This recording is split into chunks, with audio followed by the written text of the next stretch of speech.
Okay, so let's start. Thank you everyone from joining. This is Carolina here, and also together with me is Brita. We are now seated based out of Frankfurt. We have also a huge group of our advisors, speakers, mentors, and partners based out of different parts of the world, most coming from Asia, and some also of the Asian community here in Europe. So before we start, maybe we do a bit of introduction as well. So this session and forum is really what you can, a forum that you can really leverage and do also use it to help you with your next career step. We as N Ahead have our mission to help all individuals reach their career potential, regardless of which personal life stages we're at, which countries we're at. So the purpose is really to help individuals reach the next step. We have many of you here who are familiar faces, either coming in as our mentors or also previous participants, then successfully career transiting, relaunch, and then now coming back in as mentors as well. So really appreciate that you're all the reason why we do this and why this is also a big part of why this has been a great success so far. Before we continue, feel free to add to the chat if you have any questions. Make the full use of this session. The forum will really happen across 2 Fridays. The reason is also taking some time to internalize some of the things we have today. You would have received the journals. Those who didn't receive it, Priyanka is on the chat, so just drop her a message so that she can share it with you. And then next Friday, we also have the second part of it. So before we go in, I would like to also share then the team that made this happen in the last few weeks with a bit of a sleepless night sometimes. And we have myself, we have also Brita. We have also the teams coming in from Switzerland, Margaret, Priyanka based in India, Paula based in Belgium, Eugene now in France, previously in California, as well as Jinjie and Laura. Laura, your Chinese name is here, based out of Berlin. And Laura will be my co-host today. We also have Supriyo, who just joined us based out of Berlin, and also Amina. But maybe I'll let Brita say a few words, and then Laura, you can jump in after. Go ahead. Yeah. Good morning and welcome, everyone. We're so happy to have you all here. We're really excited about having now the fifth forum, the second virtually, and to be able to reach out virtually also to the whole world. And I think having now a second time the Singaporean chapter is something I'm really happy about, and we are proud as a team as well. Yeah. What we could accomplish, and it wouldn't be possible without this great team setting it up for Singapore, but also with Amina helping me with the German part.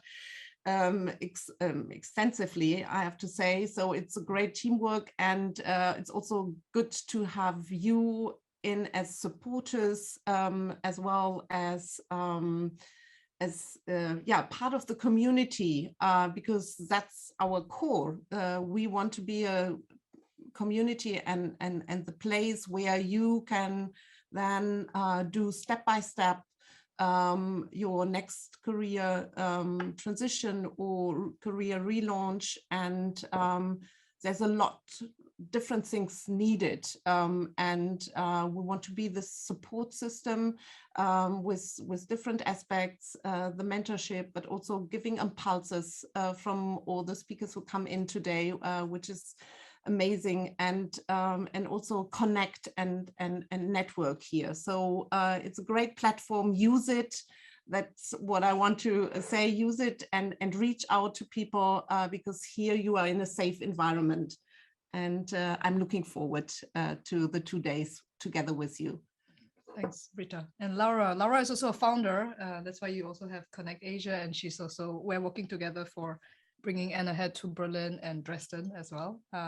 So Laura, feel free. Yeah. So good morning, everybody. I'm Laura, a Singaporean based in Dresden and Berlin, Germany. I'm a co-founder of Connect Asia, which is a tea and culinary consultancy company.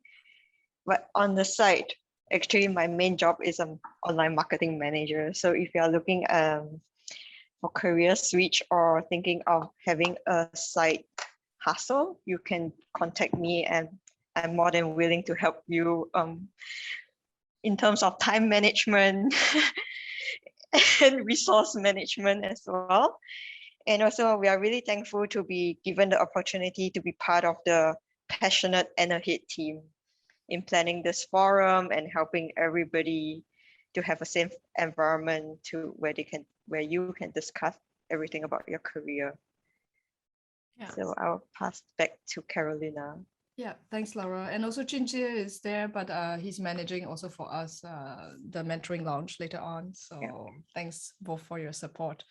And this session couldn't have happened if not for everyone here. So we have also the privilege to have different individuals from different parts of the world, from Tata Consultancy, from Nike, from also Beyond Tech in the second part of the session as well, and various other, many different other companies. So thanks again for your support. And then we would also leverage also this time where you can also network with them. And we have also something to share as an Ahead team as we continue to grow across different cities and region.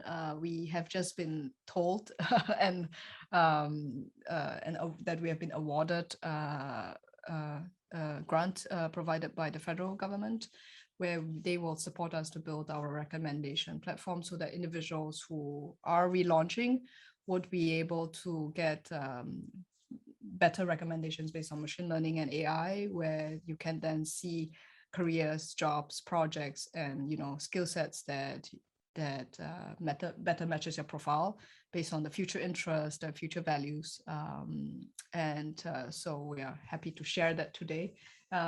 The press release will go out in a while, but we just felt that it's also important to share it with this group here. We were also featured on one of the important newspapers here in Germany, because I think more than to share about being featured, I think the more important thing is there is a new huge trend where individuals, including all of us, are rethinking what we want to do with a career, as we see in the US, right? There's this huge global resignation happening, where all of us wants to look into what makes us feel that our time is valued, and what, also that we can play a part with in terms of having an impact and being purposeful. And in Germany, this is really important also to support those who stepped away for childcare. So Brita also had a good discussion there to support the women and also the individuals looking for career relaunching. So I will now hand the stage over, because our next step is really to look into our methodology. We have something called the 3 Cs, a very simple methodology to help everyone looking into a career relaunch plan forward. So how we can support you in clarifying the next steps with certain simple methodologies like the Ikigai. If you have the journal in front of you, feel free to leverage it, ask yourself some simple questions, don't overthink the process. And the speakers today, Melissa, Regina, as well as Darshana, is going to share how they did it. And then you can take this time also to get their support and advice. Followed by our mentoring launch. So one of the parts of the forum every year that participants really appreciate is when you have a chance to talk to someone else who's been through the journey and who wants to support. So leverage this time. Unfortunately, we have limited places, so not everyone will get a one-to-one match, but there are more and more forums and also post-forum discussions that we can also connect you with. And we have then Marina, who's going to come in and give a workshop for those who don't manage to get matched on how not to self-sabotage when we plan our career transition. And the next step then is the create session with Prof. Aniko and also Shubangi, who's also already here. Thanks, Shub. And Mei, who's going to share about her career relaunch, but I'll share a bit more in details.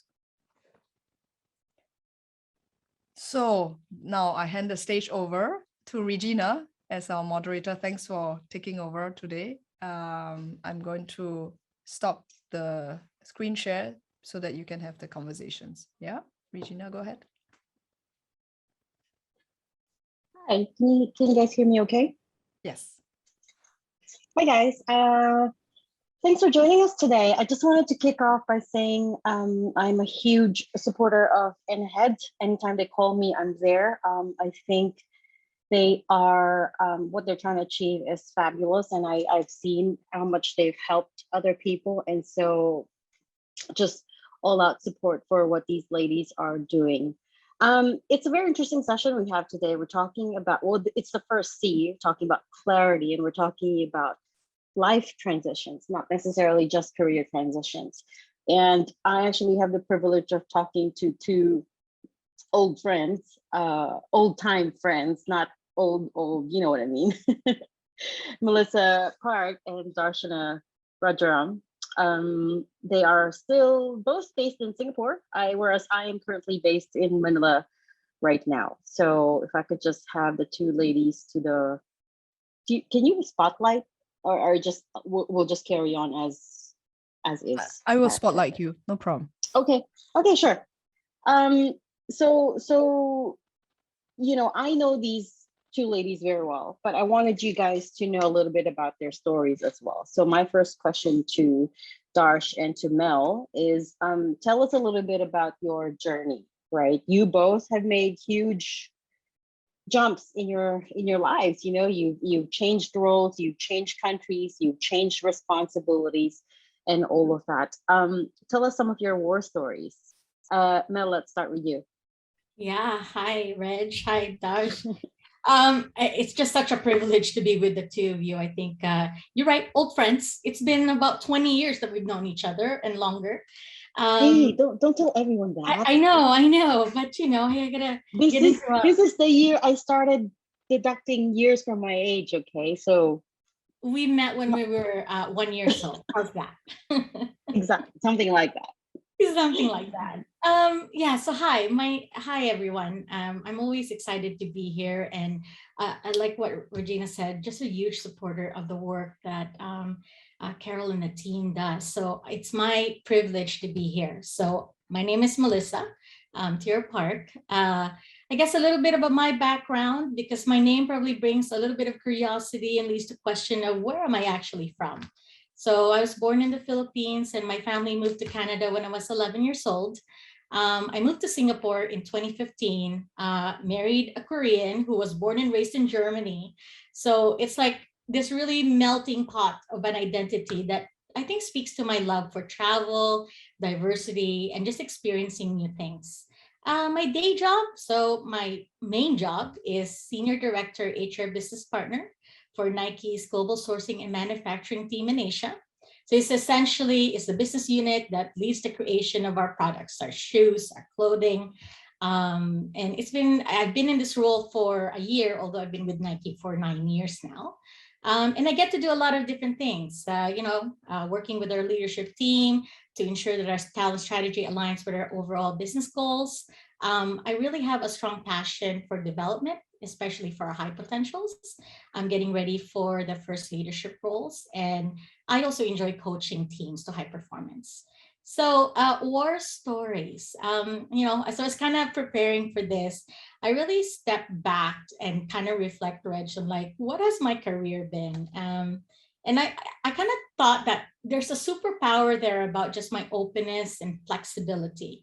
So I guess not a war story, but I accidentally got into HR when I first started. I said yes to an internship opportunity, even though I'm an international relations student and probably had no business being in HR. But, I think it's just the power of saying yes and being flexible that has led me here. And that has continued in my career as I've, gotten into more broader HR roles. And I would probably say that a war story that I could share, it's not again war, it's just openness and just excitement to go, is that a pivotal point in my career is an assignment or an opportunity that I took in India in 2015. So it's just this decision to say yes to a 3-month development opportunity that actually turned into a 2.5 years adventure with my husband, right? So I took him to India. He left his job in Singapore. I took him to India and said, this is going to be the start of a great opportunity. And I think it really marked a great transition for me, opened up doors for other possibilities in my career and in my life.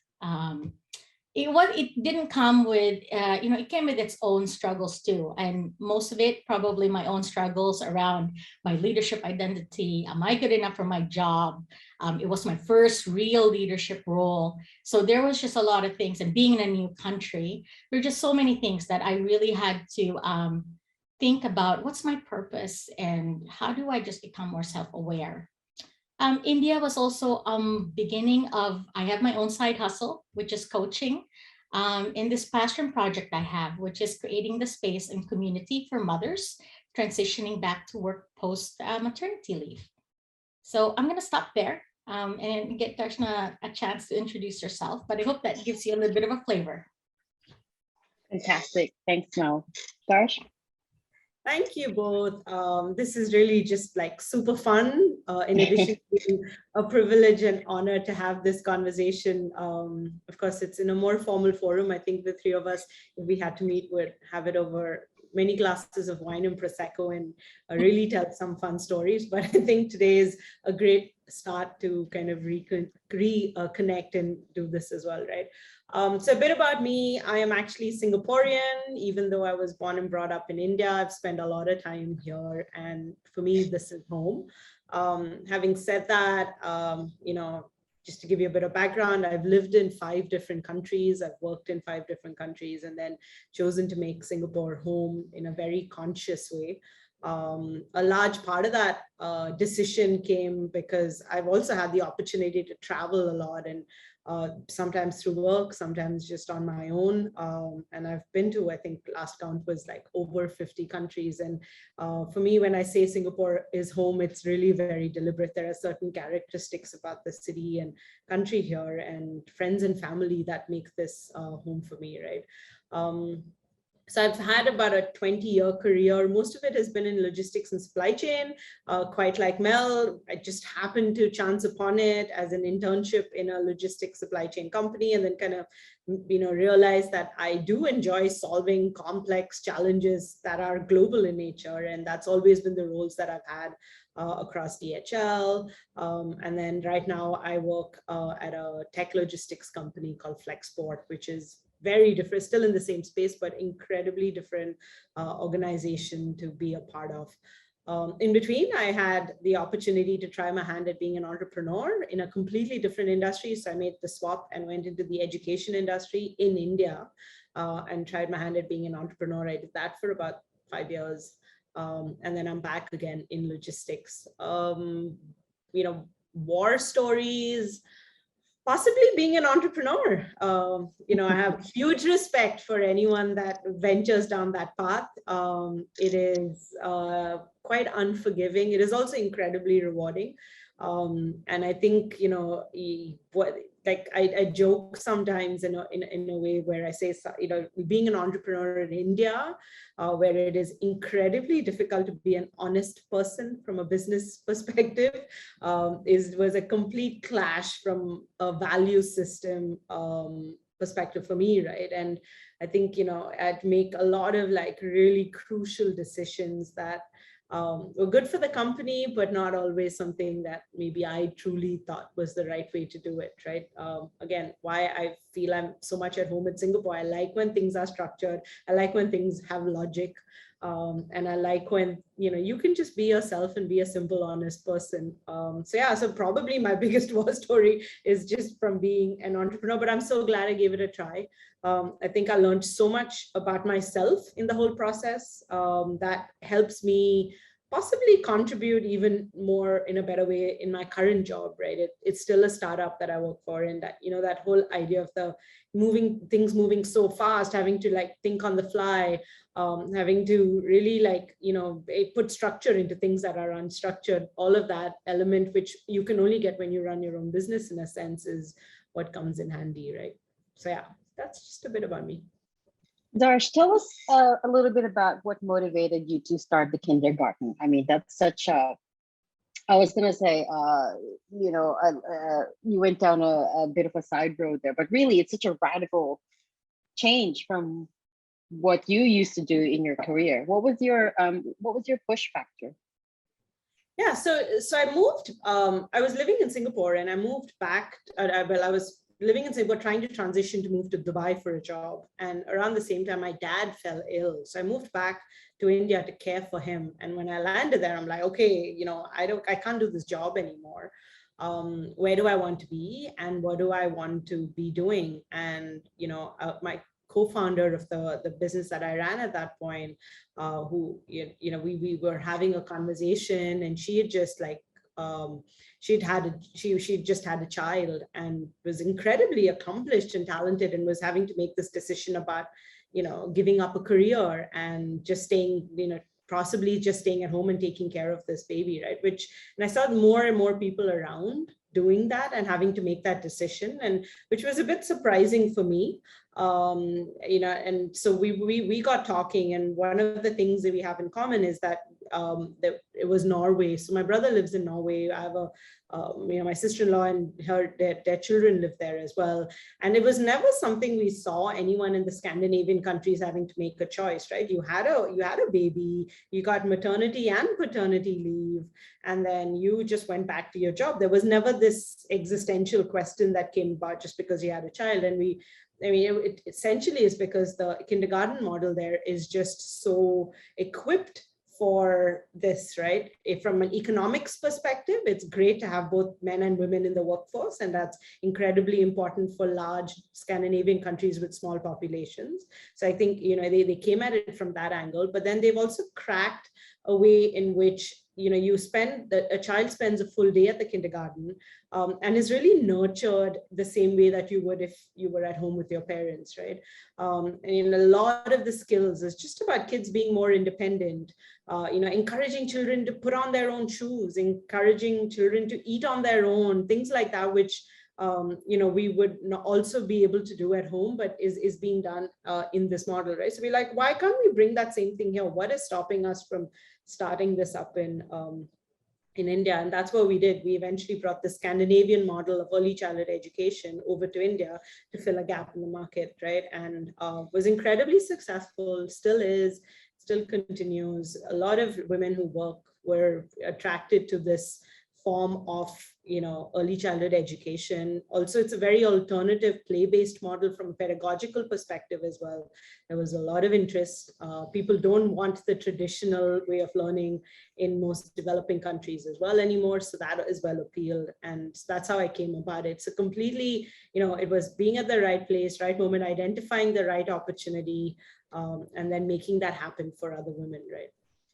I think that's brilliant. I mean, I think they should just export the Scandinavian model all across Asia, Yeah. including Philippines and Singapore. So drawing back to common ground, to where everyone else in this webinar is coming from. Really, what it comes down to is everyone has had transitions in their lives, whether it's you know, some of them because you orchestrate it yourself, you decide to go somewhere, and others because, you know, well, life just kind of happens. For both of you, when you look back on your career, what sort of experience, what sort of skills do you think helped you out the most, helped you progress to the next stage? Mel? Yeah, I thought about what were those like three things that I personally done, seen others do, and Regina, I don't know if I would, they're skills, I think, because you still need them, and to have them in sort of your toolbox, right? So the first one for me is really self-awareness. How do you increase and grow it? I think this session is amazing, and those that are here are clearly wanting the clarity and having that awareness of yourself. And the invitation, I think, today is just to be curious of what you're learning about what you really want and why you want what you want, right? So that's getting clear on your values, be aware of your strengths and opportunities. Your values are going to guide you to a purpose, and your purpose keeps you close to things you love, guides you to the right decisions, and really, it's your North Star. I feel like it's my North Star, the purpose that I have, and it keeps me moving forward, even when I've lost my way. And I have lost my way throughout my career because I sometimes don't know if, the HR life is for me forever, right? And I think if I think back around purpose, and my purpose is to share my talent to the world, and my talent is actually, I think my talent is growing empathetic and authentic leaders who create impact to their teams and their business. So I am open to opportunities that really allow me to do this. There's so many tools, including the Ikigai, that's going to help to clarify some of those purpose. The second one I think for me is your past experience count. Your experience comes in so many shapes and sizes, right? Project you managed, business you owned and failed at, the difficult conversation you've had with a family member. I mean, if you've had a difficult conversation with a family member, that's even probably more difficult than at work, because anyway, and each of that really brings a different learning. And I think people sometimes discount that their past experience doesn't help them in the present. So take time to reflect and really pause, and what has shaped you, right? Pay attention to your challenges that you've overcome, and really to the things that inspire you the most. Because I think when you then show up in an interview, because we're in a career transition, you're going to show up as authentic as you can be, because you're able to shape all this. And I think the last part I said that I alluded to in my intro is really this idea of having a beginner's mind and cultivating that learner's mind. I said going to India was my first leadership role, and I felt I was totally over my head. I didn't have the confidence to do the role, even though people said that I could do the role and believed in me, right? I was new in a country, and there was a part of me who was so afraid to just fail. I brought my husband, who left this job, to this new country. And I thought to myself, if I failed, where would we go next? But I think the realization is that I put a lot of pressure on myself, and I began to get really closed off to learning, right? Because I didn't want to ask for help. I didn't, I just kind of shut down and got stuck. And I think that self-awareness really got me thinking about how I can have that growth mindset. And I think of it like a child, right? So, they're not afraid to ask for help. They're curious about the world around them, and they just continue to want to learn and grow. So those are, I think, the things that have the skill sets, I would say, that have really kept me going to this day. Just a quick follow-up question. To that point about having the difficult conversations, there was a question in the chat box about balancing careers of both spouses. I personally feel like I haven't cracked it. Have you cracked it? Do you know what the secret is? Oh, I think it's just really ongoing communication and partnership, I would say, Reg. And I think it's working on it too, as long as you can. And I think, my intuition told me that it was the right move to go to India. And, India is probably not, and I have to say, right, I love India, but it may not be the country that people would go, okay, let's go pack up our bags, come from Singapore and go to India. But I really believe that it was. And I think, but making that decision is not my own. It's my partner and my decision. And but I was also super clear that if this is a joint decision we make, we both must agree. There's no party to blame should it not work out. Because a lot of the things that I experienced at the beginning was this guilt. I have brought a partner to this country. He had no job for 7 months. And I'd come home tired and there's somebody waiting for me at the door. But I really had to say, we both made the decision.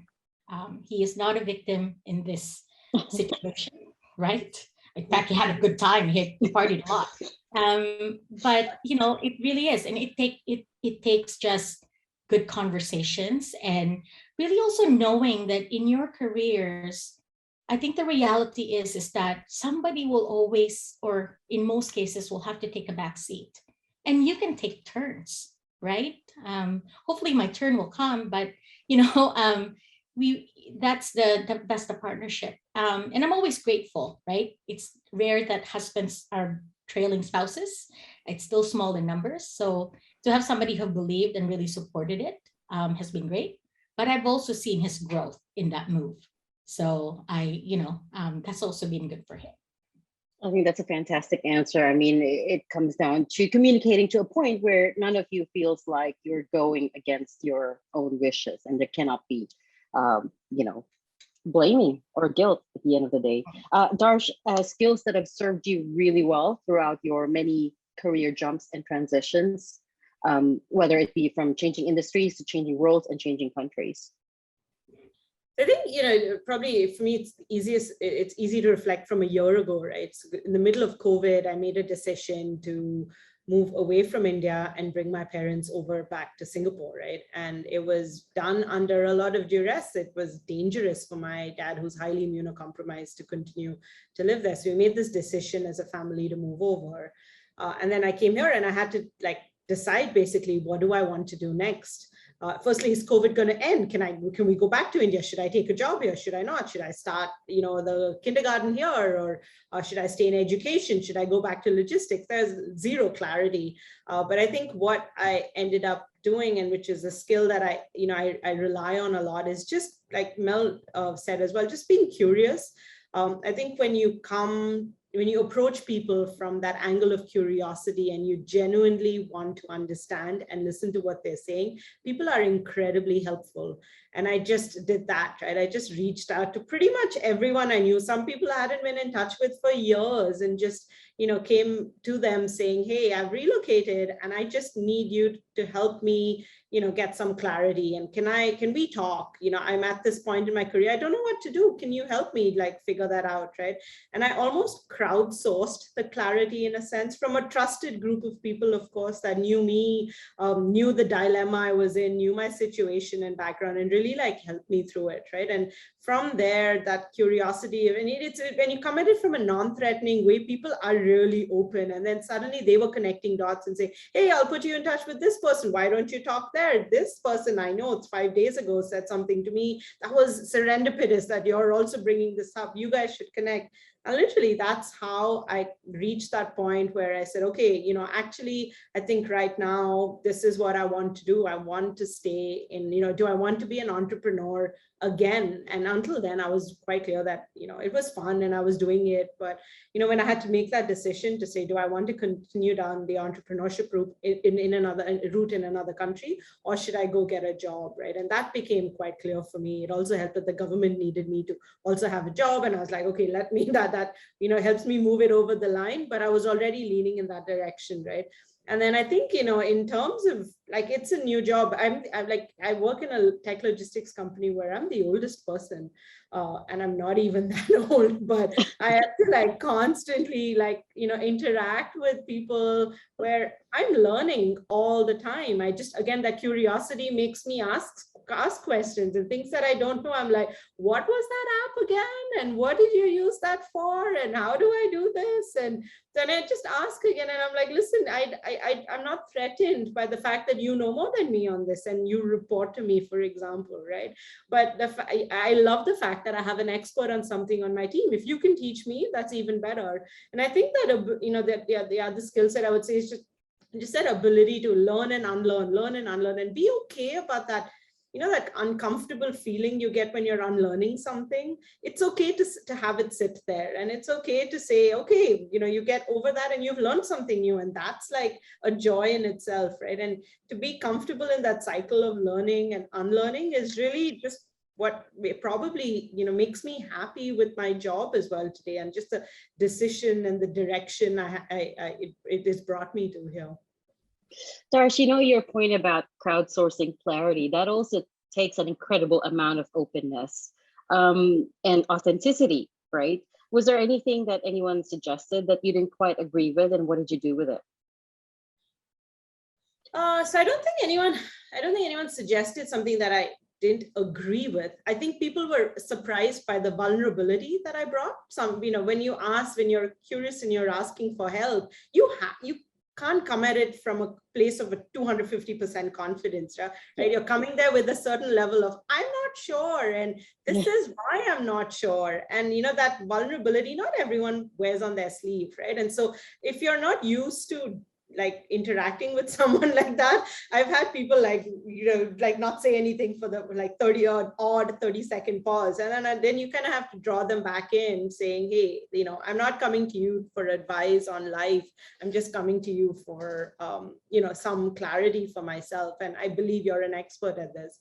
I think people give you a lot of good advice, but I think I'm very structured. I love Excel, and I'll put notes and lists down for everything. And I literally would take all of it and then replace it, right? And sometimes like someone gives you a great suggestion. I think you should do this as your career option because these two things of your skill sets mean amazing. And then you're like excited about it. And then you sleep on it and you wake up the next morning, you're like, okay, now how would that work? And you realize that it may not actually work. It's just a great idea. Or you may realize it's something I'd like to do when I'm 60 and I'm retired and I can invest in a company that is doing this, but I'm not the one to start this company, right? And I think when you sit on it a bit and you think about how you would execute on it, it becomes clear. So I don't think anyone really is saying, anyone gives you bad advice. They just give you what they know and you asked for it, right? So you have to take it and do what you have to. I think the other important thing is just to close the loop, to go back and say, thank you, this is what I chose to do, but I really appreciate it. That conversation we had, that's what I took away from it. Right, that's amazing. I think I'm gonna copy that move. But yeah, you're right. That's an incredible amount of vulnerability right there. There's another question from the floor here about what would you recommend as a great strategy to do a drastic switch of industries or function?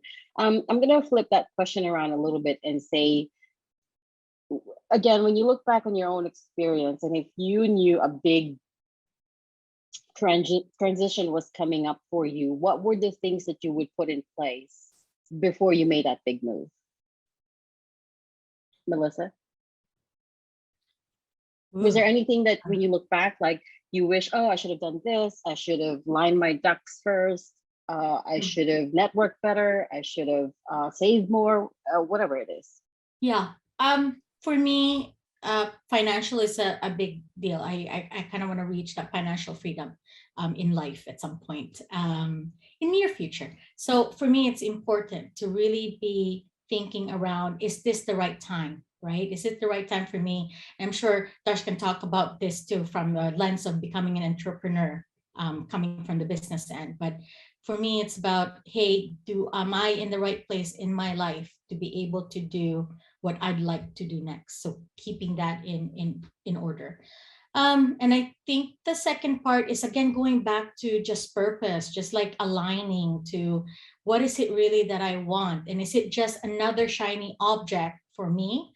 Or is it really something that will truly matter and what, for my long-term goals in life? So everything for me must connect to. That's my own way of being structured. It's just that there's got to be connections, even when I'm lost. Yeah. It has to all make sense. It all has to make sense somehow. And it makes me happy. That's the third thing. Like, I feel like, we all take so much seriousness. And I think there's also a little bit around lightness and just being passionate about what you do and going for it sometimes. So there's that. Fantastic. Darsh? I would actually say, you need to pause to be able to think. I took a sabbatical like 10 years after DHL, right? And I was burnt out. And I knew for a year before I quit DHL that I was really, really exhausted. I woke up every day and just dreaded the day, right? And I knew something wasn't right. But it took me a year to say, I'm going to quit.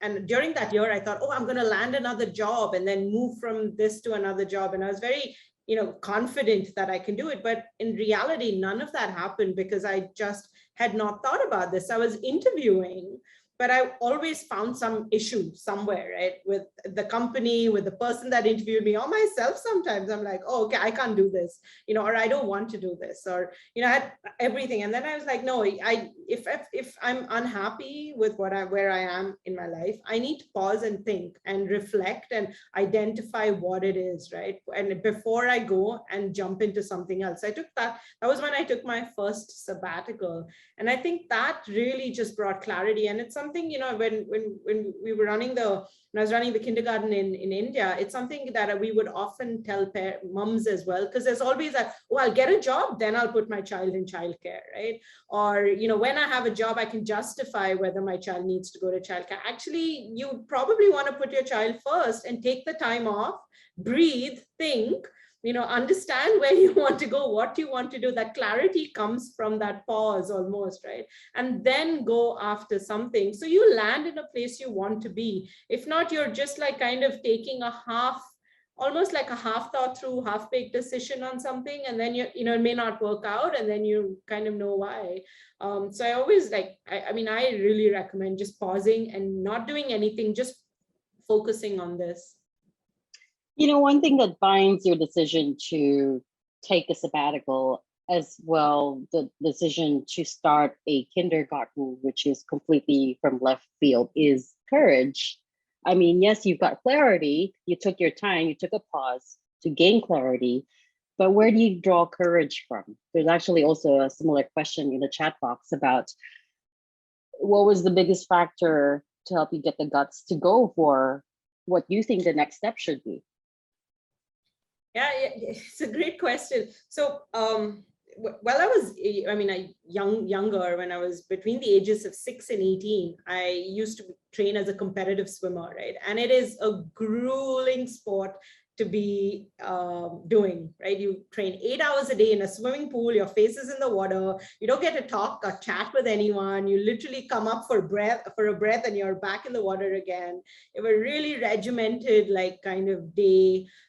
You would not only have to do land exercises to supplement your water workout, but it's a very grueling sport.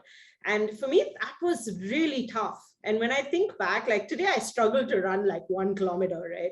And that's really tough. And I would run 10 kilometers and then swim 18 kilometers in one day. And it was just as a 12-year-old, that's insane. And so for me, courage comes from there, just knowing that I did that. That's what I did when my body and mind were, not as, experienced or mature as I am right now. And so for me, I'll always, that's my middle ground, right? Does it fall below that, or does it fall above that? Hey, I can make that happen. That's not tougher than doing a day there. And it just is that. And I think it's just survival. I have to survive, it's just there, and I have to overachieve. And it's just that inane thing that comes from being in competitive sport when you're much younger, right? You just don't realize it then. But I think it's the peer group. All of us are like that. You automatically surround yourself with someone who just doesn't take no for an answer, or take, I'm not going to do this. I would say I don't have any friend that actually, is sitting back and with their feet up. You're probably doing it for a day or two. The third day you're on WhatsApp saying, hey, what can we do next? Do you have a plan on something? I think it's there. It's just part of your personality, and, the people around you also kind of help you remind you about it in case you forget momentarily. Right? Also just constantly keeping in mind your abilities and what you have achieved in your life so far. I think especially women, we tend to forget easily. Mel, I'm going to draw on your infinite HR wisdom and ask you about gaps in the CV, because I think a lot of the Ahead participants who have transitioned or are transitioning we all have to deal with it at one point in our lives. And everyone knows you as a seasoned HR professional, but what they don't know is that when we met 15 years ago or 20 years ago, whatever, you were already hiring and firing very senior people at that age. And so, if any of you guys are lucky enough to work with Mel in the same company, I tell you, she's the one that you want to be your advocate as an employee. So again, coming back to the question, how do you explain gaps in the CV? How do you explain these, when you're going for a job, how do you try to smooth over these transitions in your experience? Well, thanks for that, Reg. Actually, Darshana helped to answer that question because, so first of all, honestly, I think gaps in CVs are becoming more normal these days. Once we get through this great resignation that Carol was talking about, there are people taking sabbaticals, right? Like Darshana that said, I need a little bit of a break, or I might want to do something on the side, or I'm going to get into motherhood and really concentrate on that. That's a job. And we often forget that it's a job too. So I always say that there's this value of just integrity, being honest in an interview is so important. Don't try to hide it. Just be transparent and open, right? And going back to just reflecting, a sabbatical or a gap is still an experience that you've had. It may not be in the corporate world, but that's where you need to pause and reflect around how is it that your experience during your gap has supported your growth and development? You might have done something really cool that you could talk about and engage, right? Because once you get back into that interview mode, a lot of interviewing is really just connecting. You got to connect with the person, not just selling yourself, but there's a connection that you need to make with that person across the table from you. So, and you never know what's going to just trigger them and just allow them to say, I really love what you've done. And I think about the folks that I've hired, or a talent that I've hired, some of them have really cool things that they've done in life and have taken those breaks and that supported, and you can see their trajectory, right, have just grown because they've done something different and they've experienced something new. So sometimes people like us in corporate that are very like have our what do you call it, the blinders on, could actually use a little bit of that break, and pause and do something different. Oh, that's a fantastic answer. And Darsh, was that your experience as well, or did you find that it was a bit more challenging to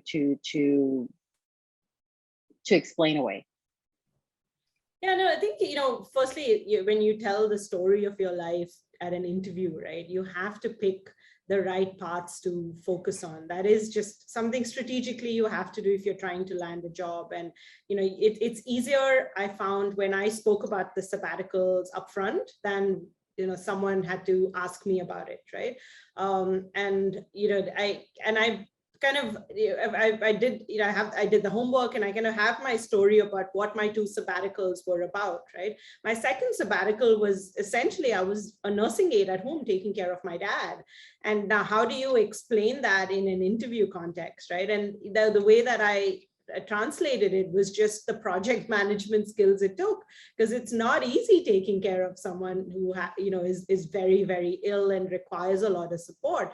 And so I researched the illness, like I'm an expert on this. I advise people who happen to have this, like it's just you kind of have a spin around it. Unfortunately, you have to be able to articulate it, right? But I think what I found is that to be able to talk about it and see what the other person, how receptive they are, is a criteria I applied when I decided if I wanted to work for that person or not, right? Their response also matters. If they're going to be very, very picky about, no, but why did you do this? Or what is that part about? Usually people don't really want to talk about details in your sabbatical, but they want to know that you learned something, you did something interesting, right? But then if they start nitpicking around it and are actually going to ask you, in questions that don't sit well with you, immediately, that's not necessarily someone you work for. So I actually see it as an advantage having breaks in your career. Then, the response really tells what kind of company or person that is, right? And also to that point, I mean, we have to also remember that we should look for companies that are aligned with our own values. And any company that doesn't see the value in something like that, well, maybe it's not a great fit, right? I've got about 3 minutes before closing. I think now I'm going to toss the last question to you. You've started a side hustle for coaching mothers who are either restarting or revamping their careers. What are some of the biggest takeaways do you have from that? And what's one thing that's holding them back Hmm. that you see? Well, first of all, this side hustle got started because Darshana started her entrepreneurial life at Papagoya. So I am internally grateful for Darshan. This is it, right? This is the community you build. You ask for help. You engage with others, crowdsourcing or whatever it is that Darshan does, and you just connect. And so this is how I got started because of how she's inspired me. So thank you, Darshana. And for me, I think to your question, Reg, there is this notion, and this is not a sentiment only of mothers, but I feel like it's a little bit more prevalent. It's around this notion of, am I enough? Am I enough for my family, my new baby, my work, which is still a huge part of my identity. And I really work, again, going back, and that's why this is so important. I keep on hammering it, I think, around, I work with them on just how do we get clarity on values, what's important for them, how do we build a confidence and connect to the purpose, right? Finding the space to connect too. So what's important is in that work is that, mothers connecting with others, so that there's a space to creation of space. And I love what Darshana has said just around just asking for help, because that's really what I would say as well, is that going through a major life transition, connecting with others, a similar situation for support, encouragement, resources, and just being curious about that. I love that too, Darshana. It's just like being curious and just reaching out is what's going to help, right? And that's truly has helped some of the women that have come through, that I've done one-on-one coaching with or in group sessions. Fantastic. That's such a great note to end on. Yeah, that question. It's pervasive, isn't it? Am I enough? And I think we all just got to remember that, well, we are, right? We're all just kind of doing our best. And okay, with that, I toss it back to our gracious hosts, Carolina and Britta. Hi, thanks, Regina. That was a very inspiring discussion. I think that we have to sometimes remind ourselves of why we do this, even though I think 99% of the time we are really inspired and have amazing conversations, meet amazing people. There are also hard days. And sometimes, like you said, Darsh, we do need to take a pause and then, reflect and continue to be stronger and stronger. So yeah, I also love that a pause can be even our superpower. If we, take that time consciously to reflect, and then I think the next step will be much more clearer and conscious. And so it can be our superpower. So I love that. That's my key takeaway from your discussion. There are many, but this is what I kept very strongly. So thank you a lot for the discussion and for sharing. And also, Regina, great job for also moderating. I always feel you know so much about our community and the speakers, and you are kind of friend and supporters and part of the Ahead family. So thanks again. Yeah. Thank you very much, and thanks, Mel. Thanks, Darshana.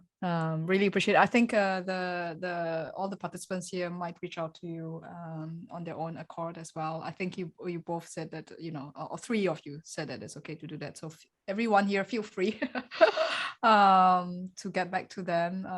And we will also have the mentoring lounge after this. So feel free to stay and share. But really, really appreciate it. Thank you. Wonderful discussion, as Margaret was saying. Yeah. All right. So the next part is what many of us also have been waiting for. I'm just going to take everyone off the spotlight. And then also to bring the community together on a more personal discussion, because sometimes it's good to have group sharing, panel discussions, understanding how everyone has gone through their own relaunch journeys, how organizations are supporting that process as well. But that intimate, smaller group discussions, such as the one that we're doing now with the mentoring launch, is also equally important. So I would like to thank all the mentors for being here today, and also the partners for sharing your time. Let me share then back my screen as well. Just give me a second.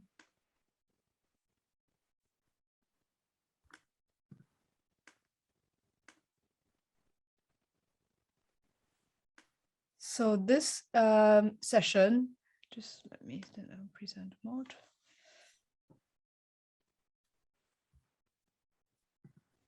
So this session is we are very, very grateful to Cosnova. I'll let Britta jump in here. Cosnova is a very inspiring success story. It is a female and male founded. So they are a couple that decided to go into business and started their own cosmetics brand with the mission to make it affordable for everyone. And it's a $500 million company based out of, well, close to Frankfurt. And they have been supporting our community and programs and even hired some of our members, and they're expanding to Asia. So it was also a very, very interesting collaboration that we have with them. So Britta, may I invite you to say a few words then? Yeah, I'm not sure if Christina is around, Christina Fink.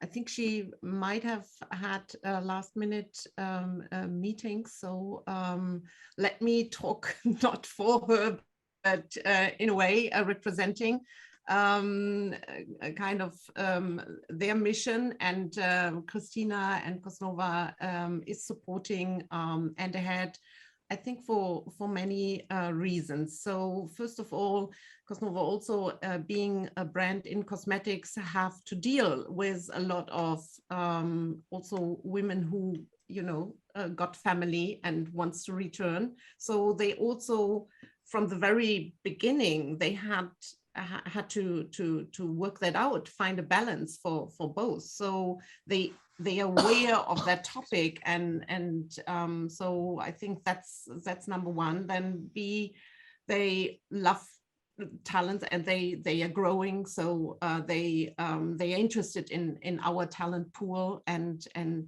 everyone who wants to return, if they, you know, bring in the skill set for their further growth. And as Carolina said, Singapore is, or Asia is also one of the next growing countries and continents, which they are interested in. And so they started or supported us from the very beginning. And so I think Christina would also like to say a few words, but now we have to probably wait for her at the end. But let's get started and get you all together. And so we prepared the breakout rooms. We hope that technique will help us. And then we, for all those who are not going to be matched, we have Marina coming in to talk about self-sabotage and how to deal with it during your career transition. Yeah, Marina, thanks for joining. I'm just going to also spotlight you to say a few words. So Marina is usually based in Brazil. Right now, coincidentally, and in a very good way, based in London. So the time zones for her are not crazy. Marina is very experienced coach, as well as also relaunched and transited her own career. She has a beautiful project called the Dream Job Project. And, you know, we have very similar mission in a sense of helping individuals also reach their dream jobs or their potential in satisfying their own curiosity of what is the next step. So Marina, would you like to, you know, unmute and say a few words? Sure. So I'm very happy to be here with you. Thank you very much for the invitation. As you said, like the work we do is pretty much aligned. Can I share my screen, or how do we do it? Yeah, we will put you onto the workshop breakout room, and then we have you to share. All good. So right now, as Britta is mentioning, that we will have some of the individuals here who has been matched to a mentor. There are some that we have a space limit as well. As we grow, we hope to bring in more and more mentors to be able to support this session.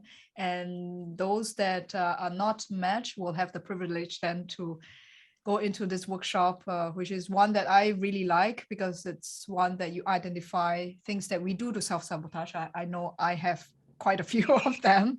And how do we then, get through this period? So those who are not in this one-to-one discussion, enjoy. The breakout rooms will be started shortly. Junjie, then let you also to start the breakout room. What we will do as a next step is to have the one-to-one match where all the mentees who are here, the breakout rooms are named already, preset in your own name. If you don't find something, the rooms, or if the mentors here don't find the room, please feel free to reach out. In the next few minutes, we will open all the breakout rooms, including Marina's workshop, and enjoy the session for those in both parallel tracks. Feel free to ask any questions. Priyanka is going to put a number here because once you're in the breakout room, Zoom doesn't allow us, unfortunately, for you to reach back. So take this number and then feel free to get back to us if you have any questions or if the tech fails, which happens sometimes, no matter how much we plan for the sessions. And enjoy, and see you all then back in the main room in half an hour. half an hour.